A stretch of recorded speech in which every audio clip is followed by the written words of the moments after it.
When you're doing what you're supposed to do and you've done what you're supposed to do to rightfully be where you're at, to take that away from me and make me feel like you don't earn this. Yeah. You don't deserve this. It does not freaking feel good. That means maybe looking at other markets to invest in. Council, consider a cap on how many properties you should have, landlord incentive, and representation for the landlords.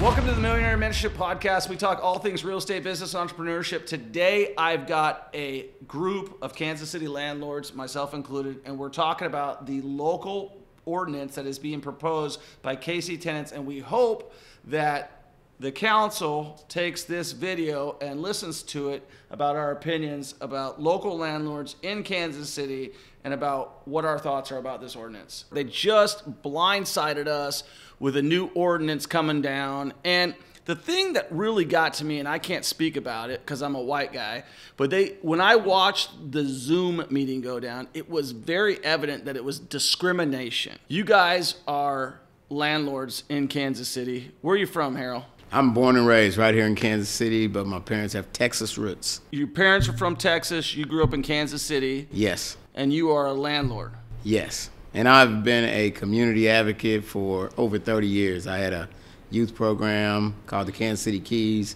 had boys and girls involved. I've been a great supporter of Kansas City citizens. I had over 300 kids got scholarships. I've been national champs with my kids. I had coached boys basketball, girls basketball. We supported the education system here, and it was all as a volunteer. Our organization at one time was just very tremendous. We had all sports covered, and again, mentoring, supporting the schools. So what do you think when they say something like that you're discriminating against other people? As an African-American man, how do you take that? So I just take it as it's a ploy. It's a ploy to use to try to just gain the confidence of the people at City Council. I think that they were even blindsided by this ordinance and about some of the language that was wrote in it. We were, as black landlords, we kind of check out, meaning not necessarily just check out, but you're doing your own thing. I mean, we're involved with our family life. We got other jobs. And then this thing to invest in property in our own community is a big thing. But it takes our time. And we have to, screen tenants. We have to be involved with our tenants. We don't have choice. We do take Section 8. So it's always been something that has been a tool to help us gravitate to do business as a landlord. So yeah, I love Section 8, right? Yes. I thought what would be a good idea, tell me what you guys think, is if, I brought this up on one of the calls, if we pay for that Healthy Homes thing for $20, yes, if that gives us automatically approved for a Section 8, I'd be okay with that. Would you? Yeah, I don't know what Healthy Homes actually does, though. I mean, I don't really want to attack them, but I don't really know, other than what we paying in terms of our fees, what they actually do. Do they come out and do those kinds of things? They come out, or do they only come out if you're getting a complaint? They're a landlord-funded code enforcement issue that's complaint-driven. Right, but it should be a landlord-enforced that we could use as a tool to benefit us, too. Right, that's what I'm saying. Is right. If we go and we benefit both parties, basically. Right, LD. If we were able to benefit, if we negotiate, because I see this as a big negotiation. Yes. They came up with something. Let's go back and say, hey, okay, fine. We'll rent to anybody, which we don't care about that. Yes. But the whole criminal thing, what do you feel about that? Would you want to rent to somebody who has a history of repeat offending, that's a violent criminal? Do you want to rent to that person? I say this, and one of the things that's probably unique about being a black landlord is a lot of times in our world, it's relationships. So if you know somebody and somebody's family and things like that, and you kind of knew the story behind some of that, maybe you have an understanding of the perspective of the person that you're taking in. Right. So obviously these people are staying places and have been tenants in some of these places. And so I just can't just say no. Right. I just don't want to be mandated to have to do something. First of all, this is my property. This is something I decided to do. Whether I want to keep it on the side and hold it as an investment and flip it, or if I decide to rent it, I don't want somebody else trying to say they got to make a decision on how I execute that. I mean, there's none of their money involved. Are they going to start giving us money so then now we can make those decisions? Then that becomes, then now you got a power play. You don't have any investment involved, you don't have a power play. I agree with you 100%. Do you know what a deed restriction is? To a degree, yeah. A deed restriction is that limits your ability what you can do with a certain property. Like if you had a deed restriction on this property and it said that you could only use this to be like, it only could be multifamily or it only could be single family. It's in the deed. Yes. It has to be an HOA. When they do what they're doing, they're essentially putting a deed restriction on our property because they're blighting and they're saying that they're forcing rent control is the other thing. Yes. So why do you think that they're trying to do this? Good and bad, right? So it could be good for those that need affordable housing. Right. So we have folks in our neighborhoods that need affordable housing. They need nice places to stay. I purposely have divested all of my 401k money back in my own neighborhood. I have maybe 1 or 2 properties I've ever done a flip in outside of Kansas City. And then if anybody tells you anything about my property, it's going to be where I could live in it. I'm going to make it nice enough. It's going to be livable for me. So I'm not that other landlord, that just wants to bare base anything. I want it to be nice. And so that's my neighborhood. So I've invested what I've had work for all my life back in my own neighborhood. Who does that? So I mean, that's the same thing here. And I didn't do it in my own neighborhood, but I grew up broke.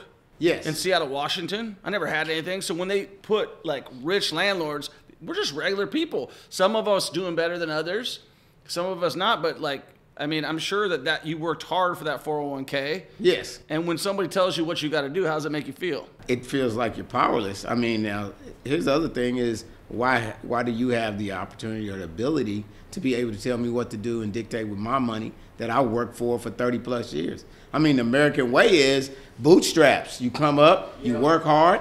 Hey, and sometimes some people go take their money and they go entertain it all. I sacrificed some of my entertainment so I could put it back into things that I could see to have a longevity, which is these properties. And so I'm not rich by any means by it, and I'm still gravitating to grow it, but I'm also wanting it for my lifestyle. I like it for my child's lifestyle. I like to have something to pass on.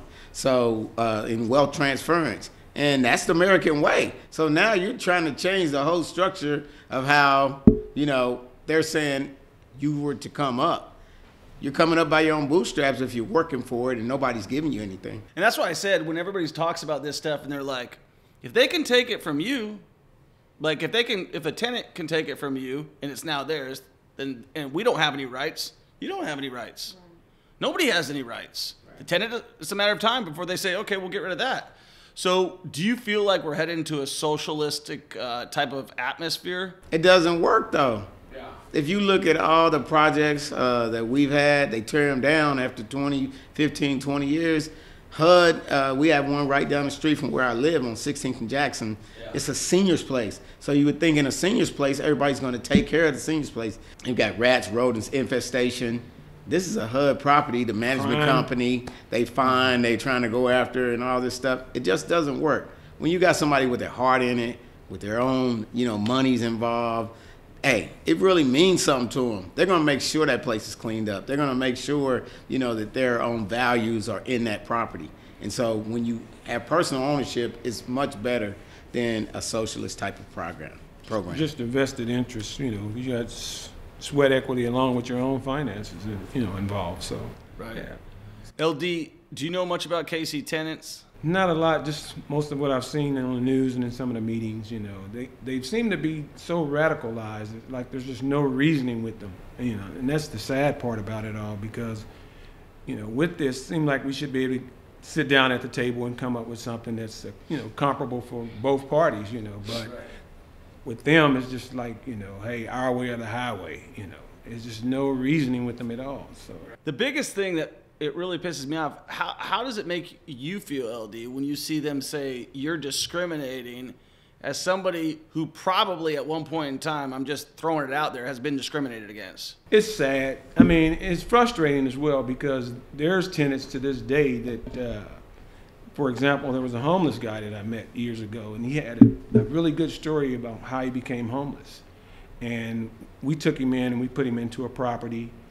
for about 6 or 7 months, helping find employment and everything. And now he's trying to buy him a house.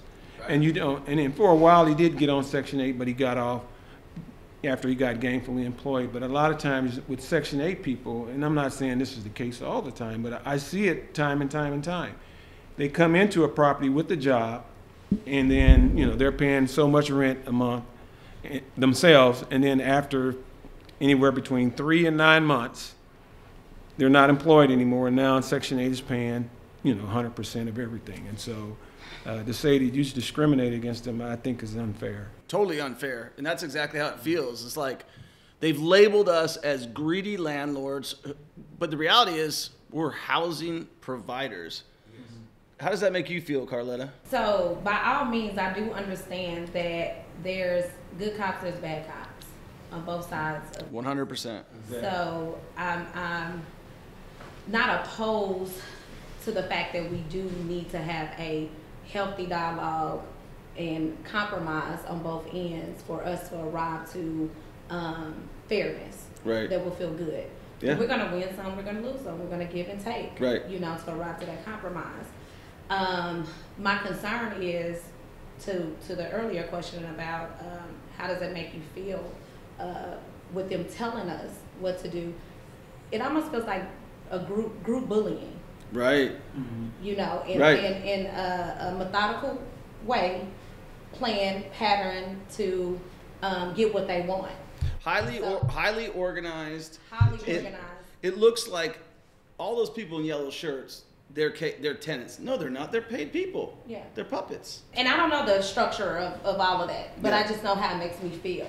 Yeah. That I'm being told you have to do this, but there's not a fair advocacy for us as professionals, home providers, entrepreneurs, real estate entrepreneurs who have bootstrapped to create, some wealth and pass on to our families. Right. In such manner, there's not fair advocacy at the table for us, and that's where it feels imbalanced, and equality is not fully present. So, right. I've said this from the beginning that I got involved, and I wish this was possible. If we could just halt it for a second, right. and have a collective town hall meeting to have a fair discussion on how to arrive to some compromises. Well, let's all ask them right now.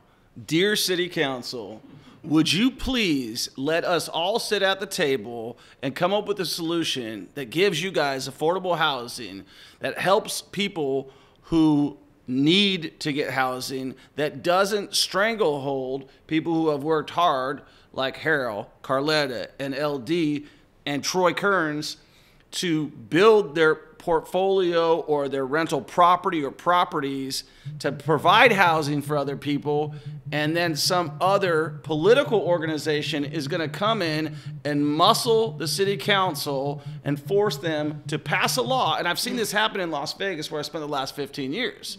They come in, they make an agenda, and all of a sudden we have to, and then it never comes off the books. Right. Like that Landlord's Bill of Rights was the first thing. Let me ask you, we just talked. Hurtful, extremely hurtful. Yeah, because more difficult. Yeah.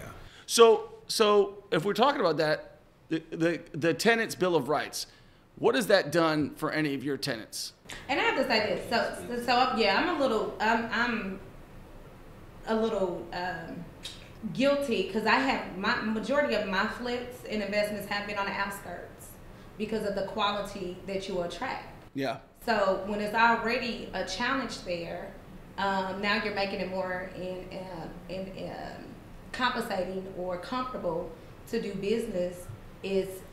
So I'm in position now in this seat because I'm advocating for what's to come, right? The future behind me, the generations behind me, the new developers, the new investors that are interested in learning this business and right. want to get in, as well as myself with being a new developer. Right. And these things are going to affect me at a great deal. Yeah. So as now an individual who has a few properties within the urban core, but majority of them has been on the outskirts, Independence, or if it's in Kansas City, then it's in the Waldo area. Yeah. Those type of areas of town. I'm all urban core here. Yeah, but hey, that's all right. That's just what it has been. So being in now focusing intentionally on an area that I'm passionate about, I want to develop, I want to be a part of, and now I'm at risk as I scale and move into that space. Right. You're making it more challenging for me to come from passion and really truly do what I love to do, and that's help people. Yeah. That's simply what it is. Yes. So it's hurtful because, to your point, you have these mom and pop investors, these hungry real estate-preneurs that are passionate about what they're doing. And sometimes our exchange is not monetary. We don't get compensated in that way. Sometimes our blessing comes down the road 12 months, 24 months, 10 years, because we just did a great deed. He housed somebody for 6 months to help that man. He wasn't looking for nothing in return. His heart was in that. Yeah. You know, so when you put a cap on me and tell me that I can't do this, or I shouldn't do this way, or I have to do it this way, and you have to do it this way, and you're not going to do it any other way, now you almost kill my passion and my hope and my joy and my excitement. They clip your wings. They clip your wings to even show up in that capacity, because I'm scared. I have to now mitigate my risk, and that's why I'm fearful. And I have to alter the way that I do business. And do you think that they really even care about the tenants? Just because, like, if you looked at, like, and this is a political thing, so I'm gonna get political. I don't have a choice. But when you look at the Affordable Care Act, right, that was passed by Joe Biden, most of that stuff was climate control. Like, if you look at and you read the bill, they call it the right thing, KC Tenants, and they've only stuck, if you notice their talking points have been, it's about the voucher, it's about the voucher. Everybody here says, does anybody here have a problem with accepting vouchers? No. No, I don't. Does anybody, we just don't want you to institutionalize the process, you know, because it doesn't really fit. Like you said, how do you have that human impact if you institutionalize it? Because now we're going to only do kind of like that Gregorian, kind of that, you know, that socialist kind of, and then that methodology for all that is you only do this. You don't even go outside. You know, you're going to just build a concrete big building and don't even, all you do is throw some paint on it. You know, you're going to do the basic thing. And so is that what you're, you know, implying that we should do? We have to buy into that type of, or do you really want us to do this? Do you want us out? Because now, Taxpayer Bill of Rights, I know a lot of people got out of business that were landlords as a result of the Taxpayer Bill of Rights. You mean the Tenants Bill of Rights? Yeah, the Tenants Bill. Sure. Yeah. Let me say, I'm an old IRS guy. So, sorry. You're good. No, I just want to correct you. Tenants Bill of Rights. Yeah. So with the Tenants Bill of Rights, and so a lot of them, out of fear, got out because these were landlords that were charging some of them $600 a month for a 3-bedroom. You know, you can get way more than that, right? You can even get more than that with Section 8. They were having, this was private market money that they were charging people. They had tenants 10 or plus years in their place, and then this comes down, and it's a challenge to their position as a landlord, and so they start selling. And guess who they're selling to? They're not selling to people in Kansas City. No. They're selling to people that don't live here. Now, who cares more about Kansas City? A guy here that grew up here and helped kids and families, or a guy out of, you know, wherever that's just not all he's in it for is what can be my bottom line. Their rents initially go up to $1,200. The person that was staying there for 10 years now had to move. I'm so glad you brought that up. Do you know where KC Tenants is based out of? No. Chicago. Do you know where the founder of KC Tenants was born? No. Australia. Wow. So the founder grew up in Mission Hills, Kansas. Is that a pretty nice area? Very nice. Is that the nicest of the nice area? With 2 doctors as parents. Yes. Does that person know more than Harold? A landlord? A landlord that grew up in the area that he serves. Yes. Can they possibly know more than you? Of course not, because they don't have. Let them be a landlord first of all. Right. Versus let them be a landlord and let them see the human impact of having to deal with folks on a daily basis, even a yearly basis. Who here has been a tenant? I have. I've never been a tenant. You started out like purchasing? I've started out buying. Okay. I'm saying. Out of college. I was buying. I used my student loan to buy. I've been I bought a motorcycle with my student loan. I've been I told you, I've sacrificed. You what? I've been an owner and a tenant at the same time. Yeah, I have been too. Yeah. Yeah, I was an owner and a tenant at the same time. LD, did you start up? Were you a tenant at some point in time? Lived in an apartment for about 4 years. Yeah. So you understand what it's like to be a tenant. Yes. Yes. That's the whole point. Harold maybe doesn't. No, I'm I just- do. So I did have the dorm life. messing. I've traveled. I know what hotel. I like nice stuff, and so I want people to have nice stuff. I got granite countertops in my place. Me too. I got LVP on my floors. I got carpet in the bedrooms. I got new LED lighting. I got stuff that looks like you were living there Right. at the end of the day. Yeah. And so people don't have I don't have a lot of turnover because I'm providing a nice, affordable place. What would you want? And I know we're all, let me just be clear if this airs, we're all dancing on eggshells a little bit because we're worried about what we say could possibly be retaliated against, could possibly have some blowback.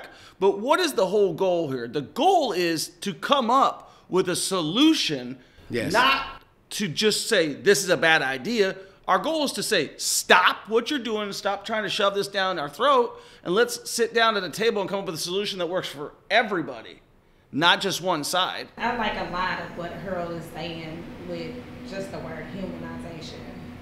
And I feel like in their messaging, I'm losing that from them. Because I don't want to think that they're all bad people, you know, on the KC Tenant side. I don't think they're all bad people. Yeah, I don't think that I invited- they arrived to this. Huh? I invited Tara from KC Tenants to come in and tell me her point of view. Guess what? No. Not even a response. Why do you think that is? Because they have a methodical, this doesn't fit their marketing. Right. It's That's the best way to say it. It doesn't fit their marketing because I might actually ask a question that is not prescribed or talked about or whatever. Challenge. It's and they already have the ears of who they need, so they don't need this. We do. We have to leverage right now, currently, anyone who will listen. Right. And we don't have the ability to show up in orange t-shirts. Yellow. Well, there's yellow. I'm calling the color for us. It's bright. Okay. So I'm saying to meet them where they're at. And so that's a advantage that they have over us because The biggest a lot advantage of I people feel- are working. A lot of some landlords are working landlords still. So Yeah. they don't have the time or Most- or I'm time. wor- I'm They're working. problem solving. Right. They're out there dealing with other issues. So it's I don't mean to cut you off, but yeah. So it doesn't. They don't have to for one because they've already been strong in organizing and getting what they want. So why would I come sit on the couch with you either? I just don't have to. So you understand her point of view. Yeah. I guess I don't. I think that if my cause was so good that I would have no problem coming and speaking more about it. Well, I think for this. Unless I thought I had it won. I think it's in any argument, it's supposed to be two sides, right? Right. And that's the only thing that I just, and I love a lot of the people that work for city council, and Yeah, I know me it's too. a grind, to be in that position. I know it's a lot of paperwork, a lot of phone calls, a lot of public meetings, but I don't know that they had that opportunity initially to have a fair argument with landlords. So I think they got it to one side, but I don't think they got the other side. This affects the value of property. You can't sell your property for as much value if you have limitations on it. True. Yeah, and I mean, banks are watching how this is decided upon too, and those are our partners, right? Right. And they're going to have a stake in how they want to do business with us as we move forward. Well, they did a deed restriction way back when. It was a very unpopular one. It's called redlining. Are you guys familiar with redlining? Yes, we were affected by it. Yeah. That's all I want to talk about it because. Never heard of it. Okay, so the famous red line area was Troost, right? Yes. And that was a law or an ordinance that said that we're not going to loan past this area, which made that area unable to go up in value because once you take away financing, you take away the ability for people to borrow money, and there it becomes only cash payers. So the same thing, it's a deed restriction. Once you make a rule that says you can't do something here, it makes it less valuable. So Kansas City real estate becomes less valuable if this. And it's just started to go back up because we have, been fighting those types of fights, those discrimination fights, the fights with the banks in order so we can get more leverage. I have to do that all the time when I want to sell a property in town. Not, I wouldn't say all the time, but I do challenge the value. I do great work on my flips, so I want the value for it. And a lot of times the appraiser comes in and they want to lower the value, and then I have to show them why. We don't run into some things with the Keys program. So yeah, I've won a few things. So. What things would you like City Council to know from your guys' perspective as African American landlords in Kansas City? Did you grow up here too, Carletta? Born and raised. LD? Born and raised. Born and raised. Harold? Born and raised. Born and raised. Transplant 3 years in. Moved my whole family out here during the pandemic. My wife used to own the Boulevard Car Wash right down from here. Okay. And I'd hang out there a lot. And this is what I got from a lot of people who was coming into Kansas City. They told me that they lived like all around the United States, all around even other countries and whatnot. And the recurring thing that I heard from a lot of people was when they came here to Kansas City, it was the most segregated and racist place they've ever been. And I was like, really? And then sometimes when you're in the forest, you can't see the trees. I mean, you can't see the forest for the trees. And I kind of thought, well, I grew up here. I've experienced racism here, there, a time or two. But did you feel like maybe that might have been the case when you came? It's an interesting question. I'm going to answer that the best way that I know how. So I will tell you this.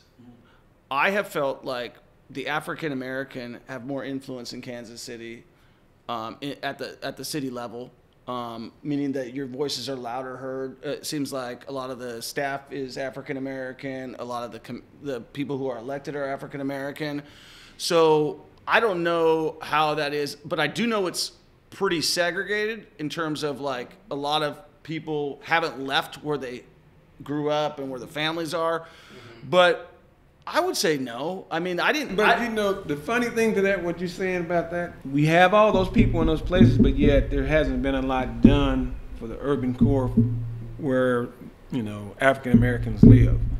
And, even when I worked with people, they would get mad. I mean, I worked, around a bunch of, non-minorities or whatever.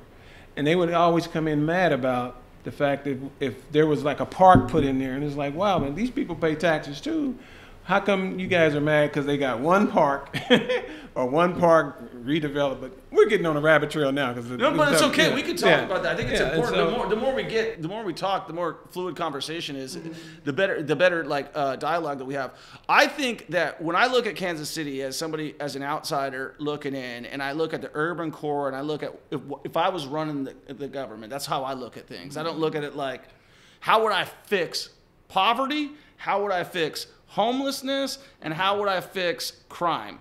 And it always starts with the lowest level, right? Because so what I look at is when I drive down Troost or Prospect or any of or Indiana or Brooklyn or any of the major thoroughfares, and I'm looking at bus stops and this and that, and I go to all the gas stations, and I don't care what area it is, I go to it. The reason I go to it is, one, I want to teach my kids I'm not scared of any sort of cultural environment. Like, I will go around with other people that I know who are Caucasian. They would be, no, I'm not going in there. Right. No, Right. And I'm like, well, and that's because of the narrative too, because you would think by looking at the news, if you came into certain areas, you're going to get shot, stabbed, robbed, or raped, or something like that. Just absolutely. The crime is everywhere. But as a kid, that's what my narrative was. Right. I thought, go to New York City. That's like, you're scared. Like, and so, but what got me out of that was working with other people and getting to know other people from in restaurants, working with minorities, like being culturally diverse, being culturally open to that. But setting laws to make me culturally diverse are not going to make me culturally diverse. Right. Yeah. It's going to be by us cohabitating together. But going back to my point is, what we have is, first, you had a prosecutor who wasn't prosecuting crimes. I had a guy, they were called, the guy's name was, I owned a property on Van Brunt and 27th. A really nasty little area. So the only property I sold, because the guy tried to burn it down 6 times. Okay, like 6 times this guy, his name was A8, I think. No, it was a house. Okay. The guy tried to burn it down 6 times. I got the police involved, which the police are great here. Compared to Vegas, they don't come. In Vegas, you call, you're going to sit there till you die. Yeah. Okay, here they actually come and they care. So KCPD gets a bad rap. I think they're great. I think he's coming in as an implant at a great time. Like a lot of his experiences, we're not where we need to be. To your point with having those individuals in place to represent us, I think we still have to give it time for us to really, as African Americans, to really see the impact. I think you're coming in at a time where shifts have begun to happen. Would y'all agree? Yeah, I think there's opportunities, and I think there has been some shifts because we've experienced racism, obviously. You know, 100%. But I would say while it's better, it's also not. It's kind of. It's not as bad, but it's not great either. It's not great either. Because like there's still a lot of meat on the bone.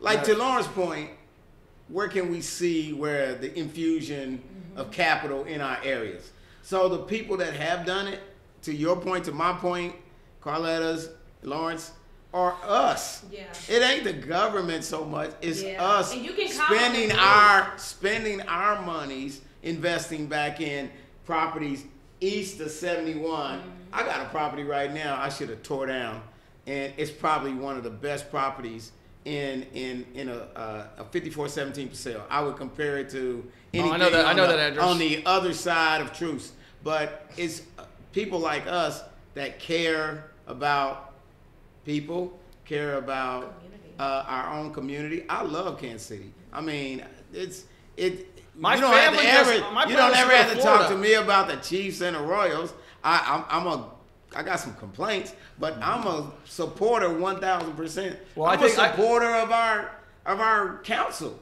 Yeah, you know, I'm supporter of our school district. Yeah. I'm supporter of the grand tax that everybody's complaining about because for so long they didn't increase the tax. So what do you think the schools are going to be? This is the biggest revenue producer for the schools in order to make them better. Yeah. And so I'm for that too. Hey, raise the taxes. I don't care. Yeah. I'm the opposite because I want to see a great city. I want to see us be, vibrant. World class. And yes. World class. Have you seen Rockhurst College? Have you seen UMKC? They've done some great work over there. Yeah. But it's still on that truth borderline. Can we do some more of that? Well, go east? So here's what I wanted to kind of summarize with the point that you were asking. So the thing is, what I would do is, like, if they were serious, there is I would probably estimate about 10,000 blighted houses in the area. Vacant, blighted houses. If you wanted to increase the home ownership, and it was particularly in the urban core, then you start to we all drive down Prospect. How many vacant homes do you see with the same trees on Chestnut and 39th? The same house has been sitting there since I've been here. It's a land bank owned house. I can tell you that right now. Why don't you put those properties in the hands of people to fix them up and let's call it deed restrict them specifically for affordable housing? Guess what? You solved your problem. Now you have less blight in the neighborhood. Values go up. But the biggest thing is they got to do this. They got to start prosecuting crime. You got a bunch of drug addicts, and there's probably a small portion of them. Just a small portion of them that are stealing air conditioning units, that are stripping copper wire. How do you shut that down? It's really easy. You make it the recycler's job to say, it's an ID. And if the guy comes in and he looks like a crackhead and we find out that he's been in trouble for that and you bought that guy's metal from him that helped him, then you're going to jail, not him. Then it takes that guy from stealing, because the reason they're stealing AC units is there's 17 pounds of copper in that AC unit. Right. That guy can go get high for a couple days. Yes. So I think that's the way to fix it, is to fix the blighted properties. The parks and stuff, this town was built on boulevards. It was designed by J.C. Nichols. I'm reading a book right now, so I got my facts pretty good. But we like and don't like them. So I guess to wrap it up, let's all leave it with a I guess we're talking to council right now. What would you urge them to consider? I agree with Carletta. We need to table this thing. They need to kill it this January 25th when they have this meeting, and they need to allow us to have a voice in the impact of this ordinance and have a fair ordinance at the end of the day, because what they're going to create is more problems for the city if they allow this thing to pass. Here's the other thing. How do they verify it? How do they enforce it? Well, we already know Healthy Homes is struggling. So, but how do they enforce it? Eventually it's going to cost the city more money. Yeah. To enforce it. And we're already saying you got something, Healthy Homes, and it's a struggle to enforce Healthy Homes. How are you going to add to that and enforce it? But my point is, like, how do they know whether someone discriminated? How do they know? It's going to cost the city more money because that's the. But you can't know what's in someone's mind. Know. The problem, though, is for the landlord, because now we got to defend ourselves. Yeah. Right. It's costing us more Right. money. These are people that But never they get free legal representation. and you got to pay for it. And so, hey, city, we're asking that you pay for ours too, especially a small landlord. Right. We can't afford the Well, attorney. the big ones too. Yeah. I mean, well, at least if you got 50 or more, you know, maybe you got a little more left. Yeah. Right. Hey, I don't have much left on the bone. I'm paying $700 a month on the mortgage, and it's $1,000 for the rent. That's $300. You're probably in a good year. You're probably breaking $3,600. Yeah, you're probably breaking even, making most of your money on the outside. Exactly. Yeah. So I can't afford additional costs to come down on me, especially when I'm a decent tenant, a decent landlord here. Never been a tenant a day in your life, don't you? Well, Yeah, here's you're the right thing about that bothered me the most. Okay, especially if you go back to the COVID area, where they wouldn't allow you to evict anybody. Right. So people, you know, that finally rolled around, and say, for example, you had 20 properties and you had 12 people that wasn't paying.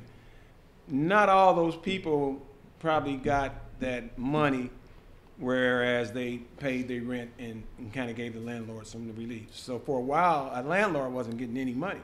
And then they came out with these funds that made it available to some landlords. But still, a lot of tenants weren't even filing to get that money or whatnot. So all of a sudden the evictions come around and boom, you get 8 or 9 tenants that's put out, but yet you still haven't gotten that money. But now you got these properties that need to be rehabbed, but all your resources have been ate up during the process of when they wouldn't allow you to evict nobody, and you paying, you know, your mortgage or whatever. But now you got, okay, all these properties available. Now you got to go try to get a loan to get those rehab, but do them yourself, and then you still have the material. I mean, you got the material costs and stuff like that, even if you're doing them yourself. And then now you get hit with this other ordinance, you know, that they put in place where they're paying these guys, and so now you're trying to get the other residuals out that didn't get put out, and it's just costing you monies after monies after monies, and they're basically just you know, you draining you till you just. Well, you're subsidizing somebody else's rent. Right. But what you're doing. The thing I'm getting at too is now, where does it stop? That's what I'm afraid of now, because they keep coming back to the table. How come we can't just all sit down, come up with something that's feasible for both sides, and be done with this? And as I've asked some of the council members, where are you going to tell KC Tenants enough is enough? You know, where does it stop with them? Because they're just going to keep knocking on the door saying, okay, now we want this, now we want that. Okay, you did this for us, now we need you to do that. And it just keeps seeming like this is something that's going to be a never-ending process. So why not sit down and say, okay, let's come up with something so we don't have to keep coming back to the table, arguing. It seemed like some of the people who were arguing had their mind made up already when they were presenting it. When you hear people present like that and they have their all mind made up and you haven't even given your side of the facts, does it make you feel like it's one-sided? I'm scared. That's how it makes me feel. I feel like powerless is more of a better word. Powerless, and I say scared because, you know, I'm like in handcuffs, and I'm here and I'm almost like at your mercy, you know. Right. Whatever you say, I'll do. You know, yeah. In hope that you consider me at some point. You leave me something. to have some type of something to work with, something to Well, live and you and shouldn't make us feel like feel that when alive. it's your property. You shouldn't feel you're like the that. ownership of that property, and you telling me, okay. Yeah, you're dictating. Beyond the property, I'm talking about my livelihood. Yeah. You know, I'm talking about. Well, that property is your livelihood. That's what I'm Part saying. of it, So it's a part of you. It's your business. It's a part of your work. It's a part of your humanization of how you do contribute to the greater good of society. I don't know. It's so much. I try not to get so much in my chest about it and keep it in a business perspective, because I understand that's just what this is. Right. You know, and it's compromise. But it just doesn't feel great. It doesn't feel good at all. I feel like I'm a little confused. And I'm just unsure why we're wavering in this way as a city. From our conversation last week with a few of the council members, I did walk away with an understanding that it was heavily intended to prohibit discrimination towards minority, specifically African American women with children. All right. So I greatly walked away with hearing that piece, and I can't ignore that. Right. And I think I can advocate for it in all of us. But doesn't the Fair Housing Act cover that? Yeah, it does.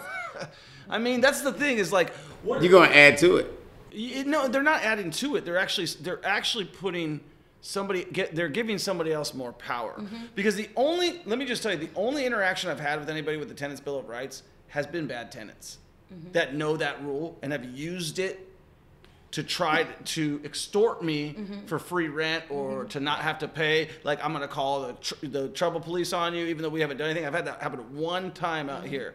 But most tenants that I deal with, and I would say probably 95% of them are minorities. 95% are great tenants because we keep our rents low. And we tell them, like, a lot of things we tell them is like, we don't want you to move. Because when you move, I got to do a turn, right? And I want you to stay in there. I'm not going to raise rent. I've had tenants in my properties for 11 years. I've never raised rent. Why would I raise rent? Well, that's why landlords don't really want to evict. I mean, we just want the rent every month, right? Yeah. We'll keep it up. But here's the thing with the eviction. Now it takes, 30, 60, 90, 120 days to evict. And then that means you're losing rent the whole time. And now you got to clean it up when they get out. If you ever get them out, you got attorney fees. And now you got to find a new tenant to come in and do, and you know, that you pray that you can trust to keep your place up. And maybe raise rent to try to recap some of those losses that you had. Yeah. You know. I got another negotiation that we should throw in here. So in Las Vegas, when I first got there, you could do your own eviction. You could go online and you could file your own eviction. You paid the court fees. You did this. And then they made it, because a law passed I didn't hear about, right? And all of a sudden you had to either hire an attorney, which we have to do out here, or hire a process server.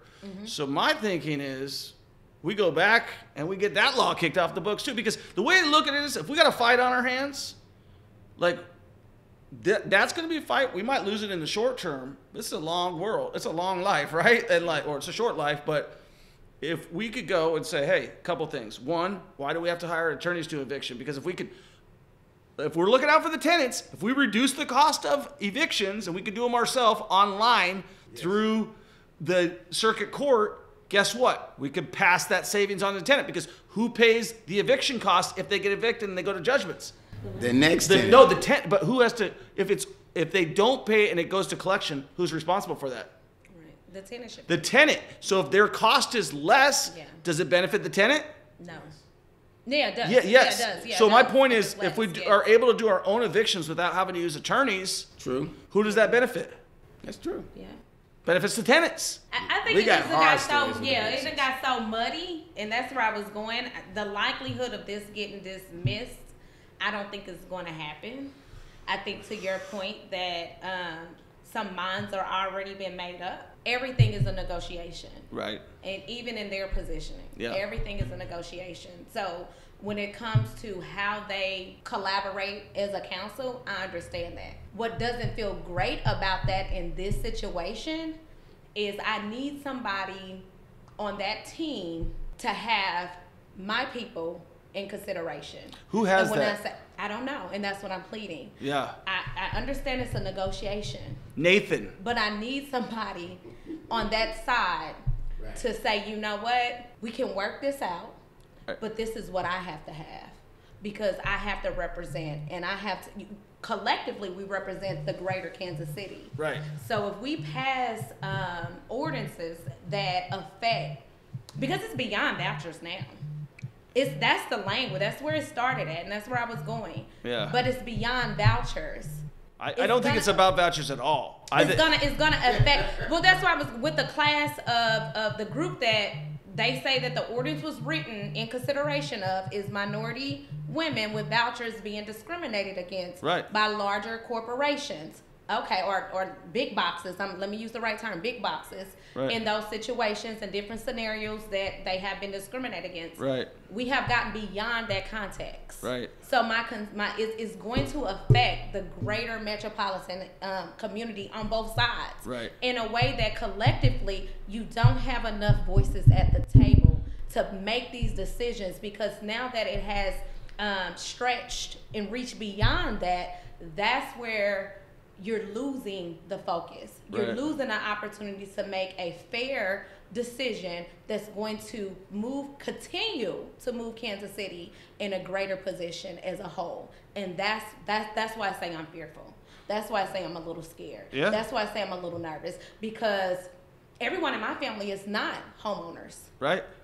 Everyone in my family doesn't benefit from home ownership. I come from an understanding position. Right. I see it from both sides of the coin. Right. So it's unfair for me to just sit here and advocate for myself because I have access or I understand opportunity and ways to make money and create that. Yeah.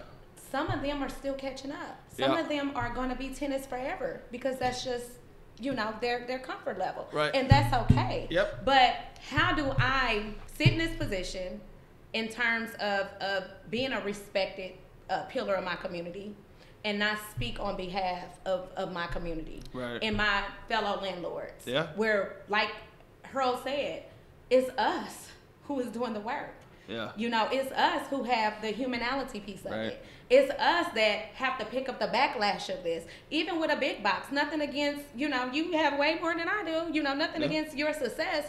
But if you're going to make this ordinance and you say that it's to create a better place for all, then I think you need to consider when you're writing this amendment truly who you're doing it for. Right. And what that and who it affects. And who it affects. Because it's going to affect both sides of the road. You cannot take an ordinance that was intended for one class and say, we're just going to now expand this to the entire metropolitan area. Get back to that intent and write it in a way that it can be collective. And if you're going to expound and expand it beyond that, you definitely have to back up and say, you know what? We done got too far out focus. We done got this too far out of context. So if we're going to now use this as an opportunity to see a problem that we can solve in a massive way. KC Tenants, we hear you. We like you.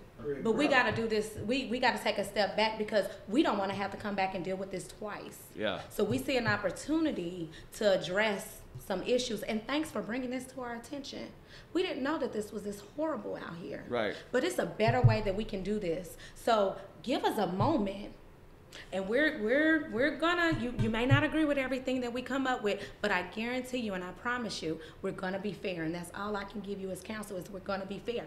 We have to now back up and we need to have some conversations. And we need time to fairly give the right people on both sides of the coin to be heard. Because it's tenants that don't know, for one. Second, don't understand entirely what's happening. When it happens, they're going to be like, well, when did this happen? Well, call your counsel now if you don't mind, because this happened about 6 months ago, and this is what it is. So, so that's my angle today. It's just a matter of how do we, if you're going to amend it, if they gave you, the basis, and we're looking at amendments, if you can honestly say in your heart, I don't think we really are where we need to be on this piece of the ordinance, so we can't respond to that right now. Right. With this piece of the ordinance, we need to just have some continuing conversation. We need to kick that out, because that's what an amendment is. Yeah. Don't try to force feed an answer to every piece in that ordinance when you know it's going to affect the greater good and not a great way.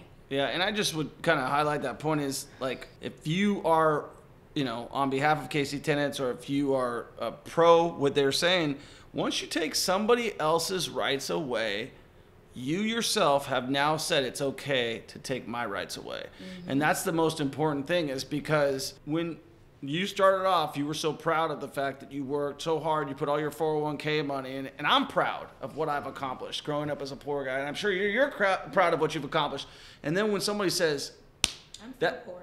That's yeah, yeah, it's I'm a nickel away. Well, so, yeah, I don't think it goes away, right? But it's like at any point in time, you're like, somebody else is making the decisions for what you can do with your property now. Yes. It's like now what happens? Okay, now your car, somebody's going to decide when you get to drive it. Right. I mean, what's the difference? Yeah. Well, the other side to me in this too is the causal and effect side of everything. And then you have, okay, if they're saying no one wants to rent to women with kids, they're not attacking the root of the issue to me. You know, why? And that's the part, you know, that I always look at in any situation. Why does this happen, and how do we correct that? Not through force, but through saying, I mean, you know, when, like, for example, let's just use celebrities, you know, and they take a black eye. Then they try to spin it to their advantage where, okay, well, you don't like the celebrity. Now you like the celebrity. So flip it to where now everybody wants to rent to African-American women with children versus, well, I don't want to rent to them for whatever reason. So make an incentive. Yeah, and even give KC Tenants an incentive. Hey, we got all these houses. Hey, why don't y'all take over some of them? You know, why don't y'all bring them up? You've got a core of folks that you would like to see have livable standards. Yeah, let's why don't you take some of these off the city's books and you go fix them up? Oh, wow. Hey, why let that? I mean, you've got the idea on your perspective on what they need, so you would be a great landlord for that group. Yeah. But don't incorporate all of Kansas City, which is over 500 and some odd thousand folks, with your particular audience. And especially from somebody or someone who is not a local. It's just because it's named KC Tenants doesn't mean it's a local organization. Like, I could call myself Kansas City Black Landlords. It doesn't mean I'm a Kansas City Black landlord. I could name whatever the hell I want to call my name. Yeah. So just because I'm KC Tenants, let's follow the money train and see how they're funded out of Chicago. Yes. Stacy has highlighted that in depth. So just because it sounds like it's for Kansas City tenants, my thinking is that their whole goal is to unionize the tenants so that they have political power, and then that they have an organization that's now paying them money. Because what is a union? A union is a powerhouse to get political power laws passed, right? Mm-hmm. When you're paying $250 a quarter as a fireman, and there's 280,000 of them across the U.S., what is that? They're buying political power. If they unionize tenants and they say, hey, give us $10, or we're gonna pass another law that says this much goes to this, which now kicks back to us, now that we got political power, what they're doing is basically trying to use that to politically motivate their agendas, and the people who are paying don't even know why. I said that. It's something bigger that they don't even understand that it's tied to. Absolutely. Something greater. And that's where, I don't know, I just hope our government can say, we don't have to know what that is, but we're wise enough to know that is existing somewhere. Yeah. You know, in a private chamber meeting on their behalf. And it's kind of our responsibility to protect the people of our city. Well, I'm saying, and then to Troy's point is, the stakeholders, what's good for us at the end of the day. Well, and us means the people that live here, born here, raised here. Well, how about not born here? Or stakeholder. You're a stakeholder. You're a stakeholder. You're a stakeholder. Yeah. And that's why I said, hey, I'm not opposed to them owning some of the same property that they're mad with landlords about. You own some property, so you can understand what the route is that we have to take in order to go down this path. As a minority woman who grew up I grew up all around the city because I didn't grow up in a married family. My dad stayed on the south side. My mom stayed in 900 Michigan in Wayne Minor Projects. The reality of the life that I live, it was a reach. You know, it was one that I had to believe enough, visualize, and to create. And to gain access and to put myself at the table. Not to say that I didn't have great influencers and my parents didn't do a great job, but I had to believe beyond that project that it was more out there, right? My very first property that I bought was in 2006 at 4434 Elmwood. I own that property to that. Oh, know that area well. Yeah. To this day, I started out investing in what I knew. As I grew as a entrepreneur, real estate professional. Yeah, of course. You're gonna follow the opportunity. You're gonna follow the money. Acquiring property in the urban core was very low cost, but to get the comps, to get the equity, to get a return, I started investing on the outskirts. I knew where I wanted to go, and I needed to create enough revenue and capital to get me where I wanted to be long term. So now moving into a position where, hey, I want to develop. I'm not going out there to develop. I'm coming back into my city. Let me develop in the urban core. Let me acquire. I've began in the last probably 7 years acquiring property in the urban core because I'm seeing where we have made a shift. We're moving. The comps are getting greater. We're still nowhere near where we need to be. So don't use that and say, look, we're nowhere where we need to be. We still have to show up, and sometimes you have to send a colleague to say, can you go and represent this listing for me? Because it does make a difference. But my point is, when you're doing what you're supposed to do and you've done what you're supposed to do to rightfully be where you're at, to take that away from me and make me feel like you don't earn this. You don't deserve this. It does not freaking feel good. It's clipping your wings. Now I'm at a standstill to say, I'm not a quitter. I'm not easily pushed away or run from a fight. Let me take a step back, watch how this play out, and see methodically how I got to play the game different. That means maybe looking at other markets to invest in. Maybe looking out of the country. You know, I'm with maybe it. figuring it out another way. I have had properties sit because my first encounter with a KC tenant was about 3 years ago. And I was like, you know what? I'm not dealing with this. One thing I do want to add is this. Add it. Council, consider a cap on how many properties you should have, landlord incentive, and representation for the landlords. Since KC Tenants is having, they're providing representation for them in these legal situations. I think it's fair for us to have some type of representation provided by the city so it can help cut our costs. I also advocate that they have to go through some type of tenant education on how to maintain and take care of properties. Air filters, changing batteries. Keeping the grass cut. And if our leases, if our leases state that they're required to do these things, they can get fined. If we can provide verification that that's in our lease, then there should be a fine that we can go after and say, hey, they didn't do this and I'm struggling with that. I don't want to evict them. You know, it kind of like you know what I'm saying? You saved the best for last. Yeah. I like that. They have to be held accountable. Make the playing field even. And that's what I'm asking for and advocate. That way we're not too far away from the solution that we have to come back and have these draining, struggle conversations repeatedly because it's not going to stop. They're not going to stop. And now we have to continue to be prepared to advocate, put ourselves in position to fight back. And we shouldn't have to fight each other. We should have to have a compromise. I don't think we're fighting the tenants. I think we're fighting a political organization. I think the tenants, for the most part, like I've got great tenants. Other than the ones that don't pay and trash my properties. Other than them, I like all my tenants, right? Like I try to keep their rents low. I've seen a shift in a move where there's now people being more educated tenant-wise that are scammers. I'm seeing more and more of that. I mean, they know the laws and they know everything that they can do to skirt around. They know the fact that you can't get the police out.